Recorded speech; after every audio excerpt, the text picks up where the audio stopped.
मेहनत जिसकी मम्मी है वो सरकार निकम्मी है, तो सरकार निकम्मी है। वो सरकार निकम्मी है। हमारी एकता जिंदाबाद, हमारी मांगे पूरी करो, हमारी मांगे पूरी करो, जय जवान जय किसान, हमारी मांगे पूरी करो, किसान एकता जिंदाबाद।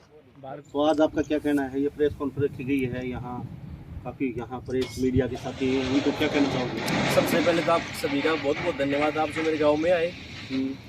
तो मेरे गांव के हालात में बहुत बार सोच के रह गया था, लेकिन अब बहुत ज़्यादा अति होने के कारण मैंने आप सबको बुलाया, और इसलिए बुलाया कि देश दुनिया को पता चले कि भाई ये सरकार कैसी है और क्या से क्या हो रहा है।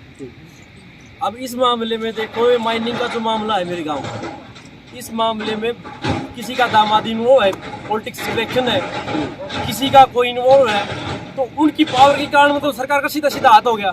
तो सरकार का सीधा हाथ है तो मतलब गांव को बर्बाद करने के लिए थोड़ी ना है, ये तो मेरे गांव को बर्बाद कर रहे हैं। अब माइनिंग देखोगे, उसकी खुदाने की मेरे ख्याल से इनकी जो लीज की वो दे रखा था वो 11 हेक्टेयर थी, अब ये उससे ज़्यादा 21 में खोद रहे हैं। वो किस लिए खोद रहे हैं भाई? एक तरफ होता है कि भाई काला धन लेके क्या आएंगे, तो काला तो खुद कर रहे हैं। यानी गांव की जो लीज की जमीन बताई जो आपने, उससे एक्स्ट्रा इन्होंने खुदाई शुरू कर दी। और गांव मतलब ये इनको कोई खौफ नहीं है, कोई डर नहीं है, कहने का मतलब ये है कि जबरदस्ती खोद रहे हैं गांव के ऊपर को। ये तो जी वो सेंसा हो गए, जो चाहते हैं वो करते हैं। लीज पे कुछ टाइम के लिए दिया था, वो टाइम बढ़ गया, कोई बात नहीं है, लेकिन जो लीज पे दिया था उसी को तो पढ़ने का हक था इनका। अब उससे ज्यादा पढ़ रहे हैं, और उसके बाद बोल रहे हैं कि हमको तो आगे से परमिशन मिल गई। वो परमिशन कहाँ मिली है, किसने दी है, वो भी दिखा दो भाई, कोई लेटर वगैरह तो होगा। और इस मामले में यदि मैं आवाज उठा रहा हूँ भाई, मैं खुद कह रहा हूँ, दूसरे की नहीं कह रहा। यदि मैं गलत हूँ तो मेरे को सजा मिलनी चाहिए। यदि ये मामला गलत है तो बताओ मेरे को, कौन इसके खिलाफ, कौन माइनिंग के खिलाफ कौन बोलेगा? कोई है बोलने वाला? कोई नहीं है। क्यों नहीं है? सरकार इन्वॉल्व है। जब तक सरकार साथ रहेगी तो अधिकारी तो कठपुतली बन रखे हैं, और मिली भगत से काम चल रहा है सारा। तो इस माइनिंग की वजह से और क्या समस्या आ रही है? सड़क ब्लॉक बता रहे थे। इसकी माइनिंग की वजह से मेरे गांव से लिंक रास्ता था 15-20 गांव का, ठीक है जी, वो खत्म कर दिया। पिचोप्पा से होता हुआ निकलता था सीसवाड़ा, तिवाड़ा, मेढ़ा और बेरी और दादरी, यहाँ से बस भी लगी हुई थी। वो बस भी बंद होगी, कहाँ से जाएगी बेचारी जब रास्ता ही नहीं है।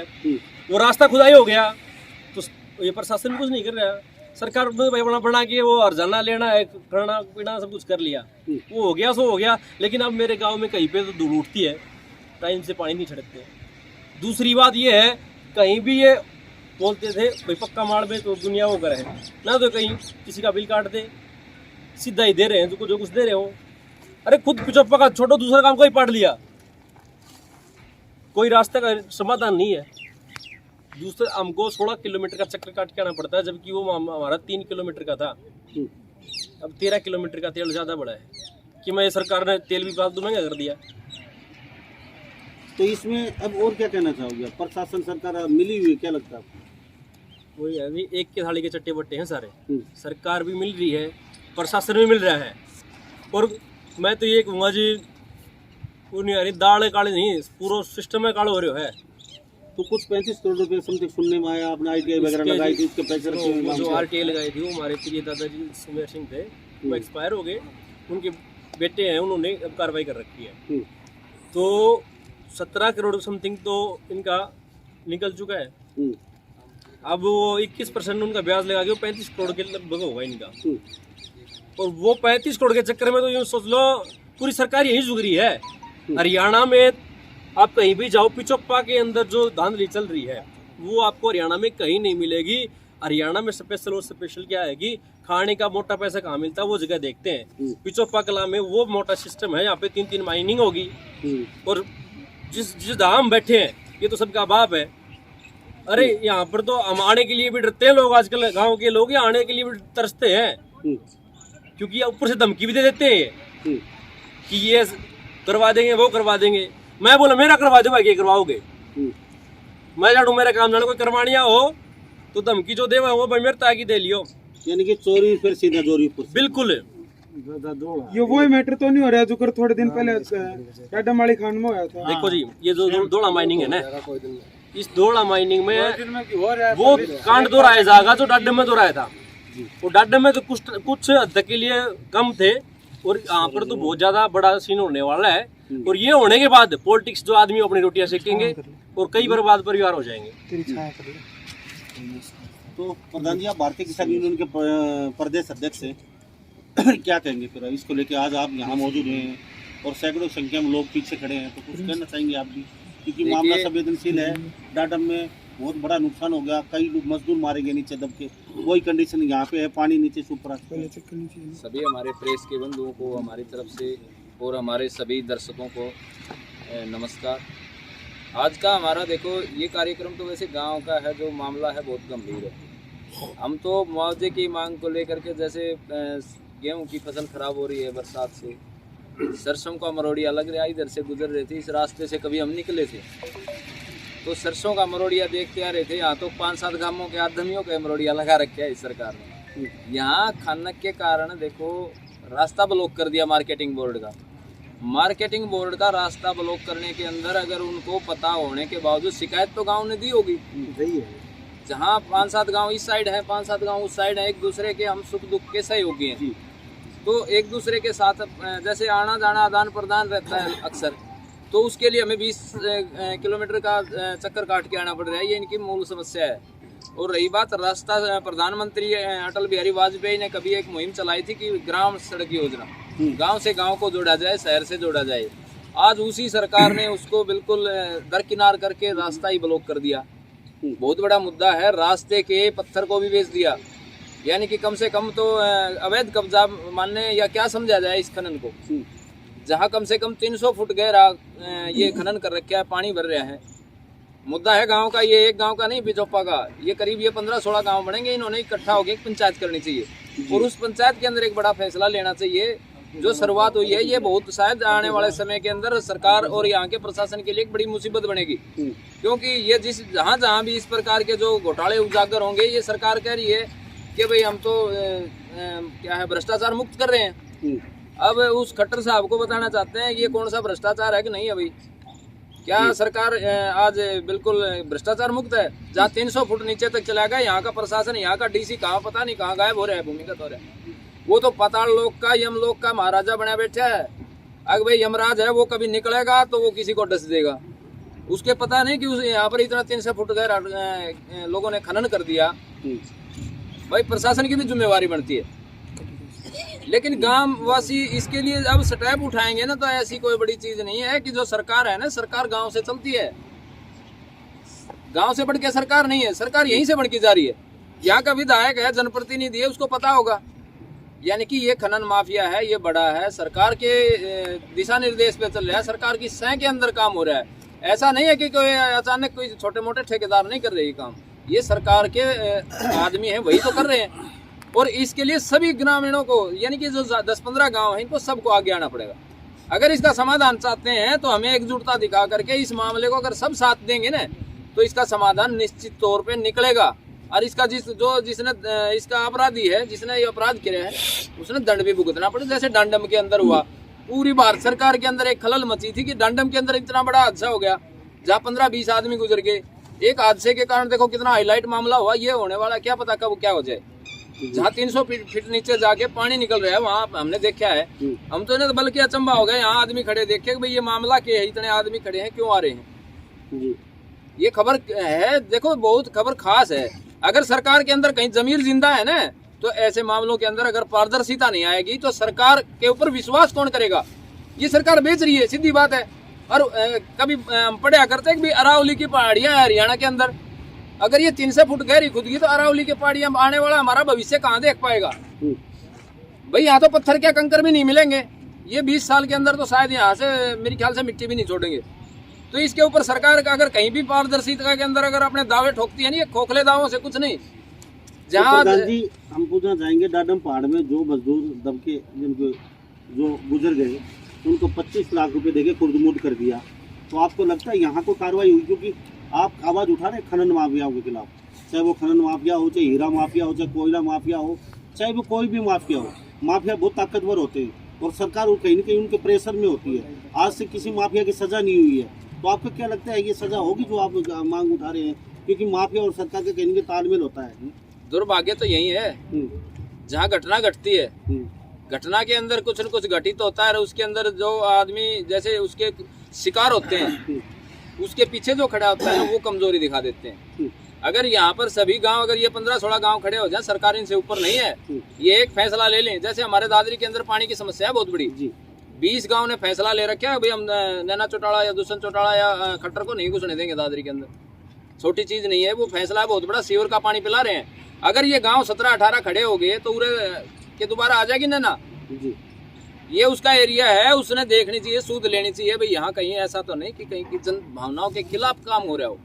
ये जनता का काम है, जनता के द्वारा चुना हुआ जनप्रतिनिधि कहलाता है, लेकिन ये तो जनप्रतिनिधि बन गए। यहाँ भी खुदाई होगी, जनप्रतिनिधि, पैसे कमाओ बस भाग जाओ।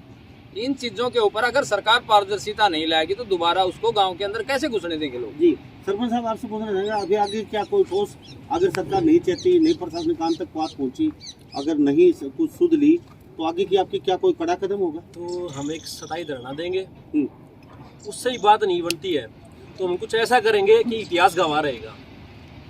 और यहाँ तक जो भी है, चलो जो हुआ उसके लिए भी गांव ही जिम्मेदार है, लेकिन गांव को बाद में पता चला कि ये हो रहा है, क्योंकि गांव वाले तो बेचारे आए नहीं, उनको पता नहीं चला, आने नहीं देते। हाँ, अब आए, उनको पता चला, अब वो जागरूक होने लग गए, अब गांव भी साथ देने लग गया।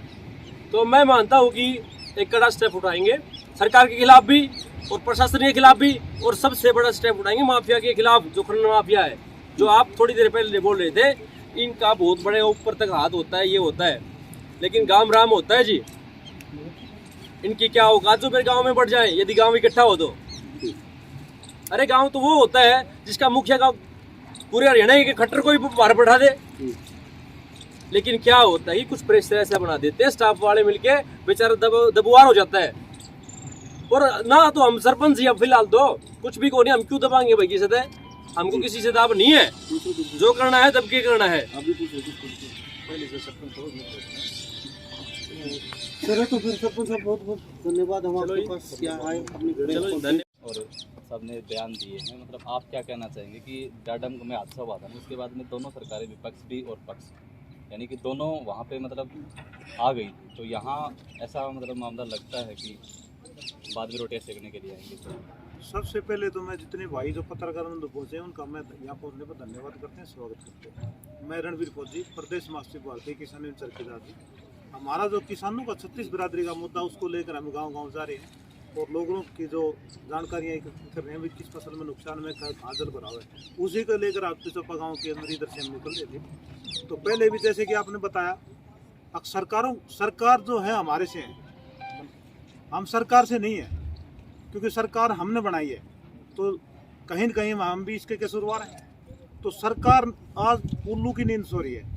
जहाँ भ्रष्टाचार के मुद्दे को लेकर जो सरकार अब ये हरियाणा के बीच में जो आई थी, और आज जैसे कि प्रधान जी ने बताया, ये जनप्रतिनिधि ना होकर धनप्रतिनिधि बन गए, और देश का जो प्रधानमंत्री है वो मन की बात करता है, जन की बात नहीं करता है। तो आप लोगों के सामने जो भ्रष्टाचार चरम सीमा पर है, और दादरी जिला का ये दुर्भाग्य रहा है, अब जितने भी यहाँ अधिकारी और प्रशासन के लोग हैं वो पता नहीं क्यों इतने दबाव में काम कर रहे हैं, निष्पक्ष काम कोई यहाँ दादरी में नहीं हो रहा।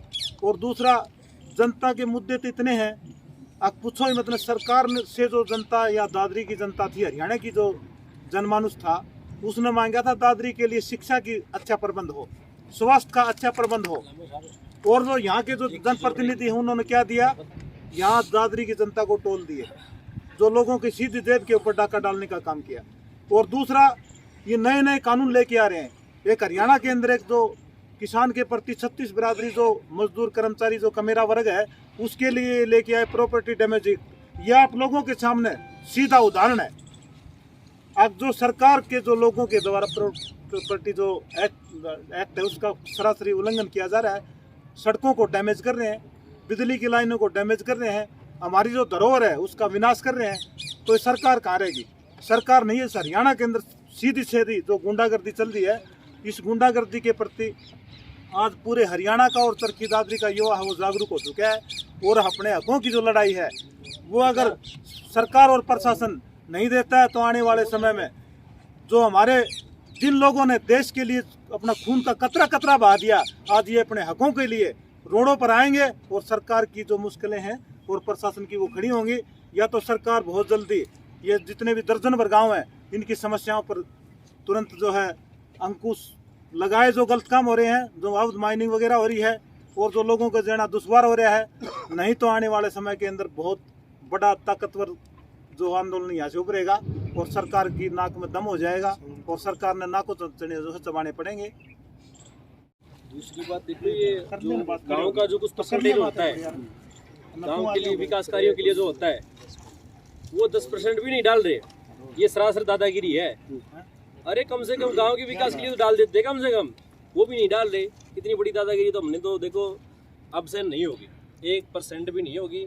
या तो वो जो गांव का बनता है उसी पंचायती अकाउंट में डालो, और या ये सारा ढमढमा जो है अपना बंद करने की तैयारी कर लो। वही हम तो सीधी साफ सुथरी बात बोलना, हाँ तंग आके और कत्ती न्यून वाले आत्महत्या कर नहीं सकते, लेकिन करवास कहाँ। यानी कि सरकार और प्रशासन कानून से भी हर चीज से अब हम हर चीज से तंग आ चुके हैं। हर जगह जाके देख लिया। अब हम सीधा सीधा खनन माफिया ये बोल रहे हैं भैया तुम्हारा इलाज कर देना, हम थारा इलाज करांगा।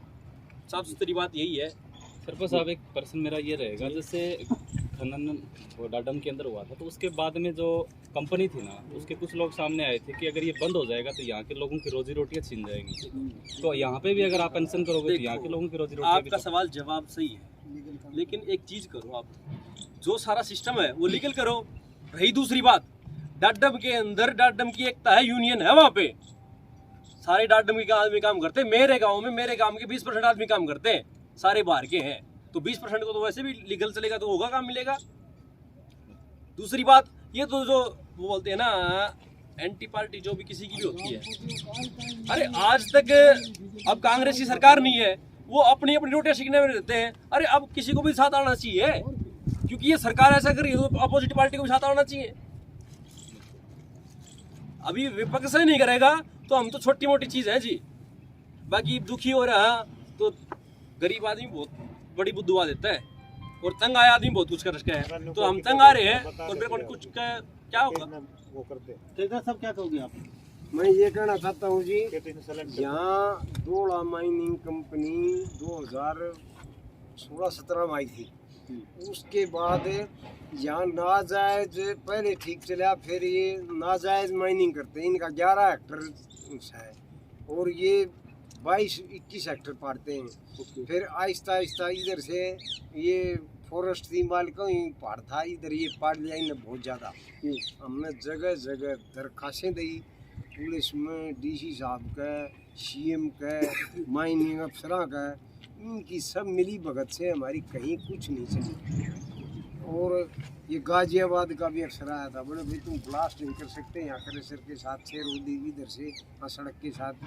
फिर भी वो लेके चला गया, कुछ उनका मेड़ तेड़ करके। यहाँ हमारी कोई सुनाई नहीं।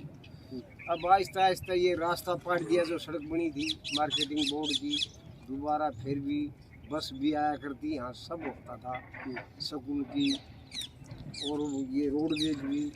अब ये सुनते हैं नहीं। यहाँ बड़े बड़े इन्वॉल्व हैं अफसर या राजनीतिक, तो हम बताओ क्या करें। आप जैसे क्या गए दरखास्त दे सकते हैं, महकम दे ली। मोटा माल जा रहा है इनके पास। हाँ, मोटा माल जा रहा है। एक 300-3.25 पैसे लेते हैं, मट्टी डालते हैं आदमी। बहुत 500-600 गाड़ी निकले रोजाना, समझे नहीं। जी थैंक यू साहब, धन्यवाद।